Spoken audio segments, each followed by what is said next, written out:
गंधर्व नगर प्राचीन दक्षिण भारत का एक विशाल और समृद्ध राज्य था, जिस पर नागदेवा नामक कठोर राजा राज करता था।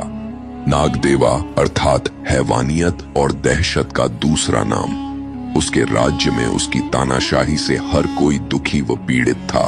जब वह महल से अपने काफिले के साथ बाहर निकलता था तो सब अपने मकान दुकानें बंद करके घरों में दुबक जाते थे, और जो कोई उसके रास्ते में आता उसे वह बिना वजह सजाए मौत दे देता था।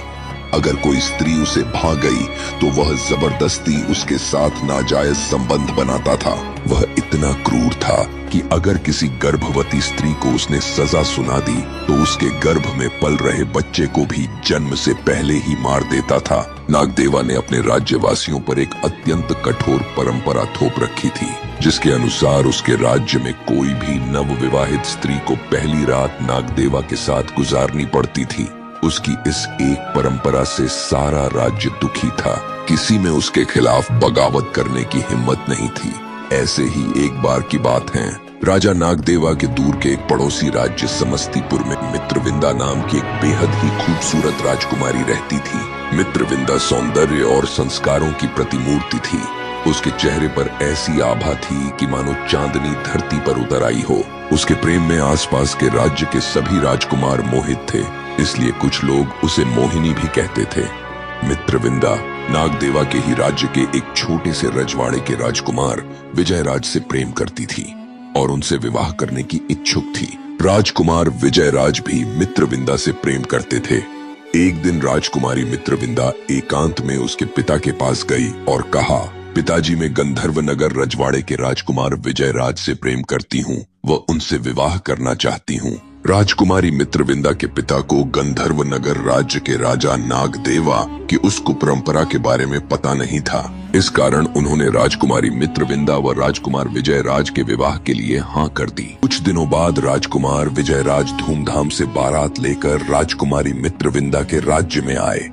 विवाह संपन्न हुआ और राजकुमार विजयराज उनकी रानी मित्रविंदा के साथ अपने राज्य के लिए प्रस्थान करने लगे। चलते चलते अगले दिन सूर्यास्त के साथ राजकुमार विजयराज अपने राज्य गंधर्व नगर में अपनी हवेली पर पहुंचे। जाते ही उन्होंने देखा कि क्रूर शासक नागदेवा के सैनिक पहले से ही वहां रानी मित्रविंदा को ले जाने के लिए खड़े थे।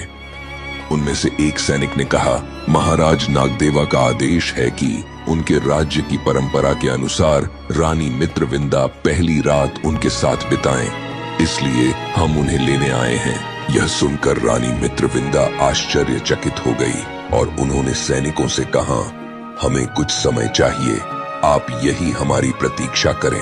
यह कहकर रानी मित्रविंदा राजकुमार विजयराज के साथ हवेली के अंदर चली गई। अंदर जाकर राजकुमार विजयराज ने नागदेवा के अत्याचार और उस प्रथा के अनुसार किए गए समस्त औरतों के शोषण के बारे में बताया। यह सुनकर रानी मित्रविंदा का खून खौल उठा। रानी ने सभी शोषित औरतों और राज्यवासियों को न्याय दिलाने की आत्मशपथ ली। उसने एक चाल चली और सैनिकों के साथ क्रूर शासक नागदेवा के महल जाने के लिए राजी हो गई। महल पहुंचते ही रानी ने देखा कि राजा नागदेवा ने अपनी परंपरा के अनुसार बिस्तर की सेज भी तैयार कर रखी थी। राजा नागदेवा भी रानी मित्रविंदा की खूबसूरती देखकर मंत्रमुग्ध हो गया।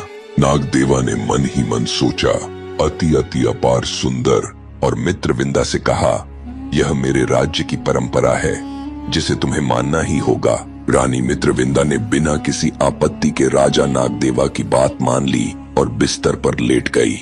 जैसे ही राजा नागदेवा ने रानी मित्रविंदा को छूने की कोशिश की, रानी मित्रविंदा ने अपनी चाल के अनुसार धारदार हथियार द्वारा तेजी से राजा नागदेवा के ऊपर प्रहार कर दिया, जिससे राजा नागदेवा को असहनीय दर्द हुआ और वह तड़पता हुआ वहीं बिस्तर पर मर गया, जिससे राजा नागदेवा की तानाशाही हमेशा हमेशा के लिए खत्म हो गई। अगले दिन रानी मित्रविंदा ने सभी राज्यवासियों को संबोधित करते हुए कहा कि आज से आप सब आपके क्रूर शासक नागदेवा के आतंक से मुक्त हो गए। अब आप सब निश्चिंत होकर अपना जीवन व्यतीत कीजिए। और तब से ही सभी राज्यवासियों ने राजा विजयराज और रानी मित्रविंदा को अपने राज्य का उत्तराधिकारी मान लिया और इस तरह कहानी का अंत हुआ। प्रिय दर्शकों, अगर आपको हमारी यह कहानी पसंद आई हो तो कृपया वीडियो को एक लाइक और हमारे YouTube चैनल को सब्सक्राइब करें। धन्यवाद।